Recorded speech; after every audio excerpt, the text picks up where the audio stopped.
Guys రీసెంట్గా Airtel ఎక్స్ట్రీమ్లో punishment అనే movie అయితే స్ట్రీమ్ అవుతుంది కదా. అయితే నేను ఆ మూవీని జస్ట్ ఇప్పుడే చూడడం అయితే జరిగిందండి. సో ఈ వీడియోలో మనం ఏంటంటే అసలు ఆ మూవీ ఎలా ఉంది ఏంటి అనేది డిస్కస్ చేద్దాం, ఓకేనా.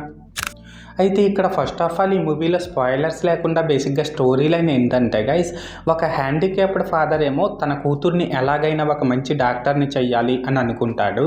కానీ అంతలోనే తన కూతుర్ని కొంతమంది రేప్ చేసి చంపేస్తారన్నమాట. అయితే ఇక్కడ ఏంటంటే గైస్, తన కూతుర్ని రేప్ చేసి చంపేసిన వాళ్ళపై ఆ ఫాదర్ ఎలా రివెంజ్ తీర్చుకున్నాడు ఏంటి అనేది మనమైతే మూవీలో చూడాల్సి ఉంటుంది. సో మొత్తానికి అర్థమైంది కదా స్టోరీ లైన్ ఏంటి అనేది. అయితే ఇప్పుడు ఈ మూవీ ఎలా ఉంది అనే విషయానికి వచ్చినట్లయితే గైస్, మూవీ నాకైతే నచ్చలేదండి. అండ్ ఇప్పుడు ఈ మూవీలో నాకు కనిపించిన ప్లస్ పాయింట్స్ ఏంటంటే, ఈ మూవీలో నాకైతే పెద్దగా ప్లస్ పాయింట్స్ అయితే కనిపించలేదు. జస్ట్ ఒక 2-3 కనిపించాయి. అవి ఏంటంటే, ఈ మూవీతో వీళ్ళు ఇవ్వాలనుకున్న మెసేజ్ అయితే బాగుందండి. అలాగే ఇందులో కొన్ని ఎమోషనల్ సీన్స్ కూడా బాగానే వర్కౌట్ అయ్యాయి. లాస్ట్గా ఏంటంటే, ఇందులో హ్యాండిక్యాప్డ్ ఫాదర్గా యాక్ట్ చేసిన పర్సన్ యొక్క యాక్టింగ్ అండ్ తన యొక్క క్యారెక్టరైజేషన్, ఈ రెండు కూడా పర్లేదు, బాగానే ఉన్నాయి. సో మొత్తానికి ప్లస్ పాయింట్స్ విషయానికి వచ్చినట్లయితే ఇదన్నమాట మ్యాటర్.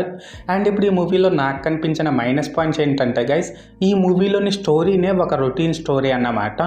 దీనికి తోడు ఇందులోని screen play and story narration, ఈ రెండు కూడా చాలా బోరింగ్గా ఉన్నాయనే చెప్పాలి.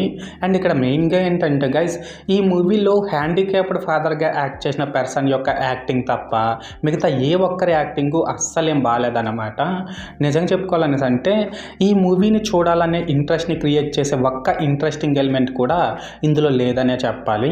లాస్ట్గా ఏంటంటే గైస్, ఇందులో సినిమాటోగ్రఫీ అయితే బాగాలేదు, అలాగే ప్రొడక్షన్ వాల్యూస్ కూడా బాగా పూర్గా ఉన్నాయి. సో మొత్తానికి మైనస్ పాయింట్స్ విషయానికి వచ్చినట్లయితే ఇదన్నమాట మ్యాటర్. అయితే ఇక్కడ ఓవరాల్గా ఏంటంటే గైస్, ఈ పనిష్మెంట్ మూవీ బాగుందా బాగాలేదనేసి అంటే నాకైతే నచ్చలేదండి. అండ్ నేను ఈ మూవీకి 5కి 1.5 రేటింగ్ ఇస్తున్నా. సో మీరు కూడా ఒకవేళ ముందే ఈ మూవీని చూస్తున్నట్లయితే మీరు దీనికి ఎంత రేటింగ్ ఇస్తారో అది కామెంట్ సెక్షన్లో చెప్పేయండి, ఓకేనా. This is Lokesh signing out. జై హింద్.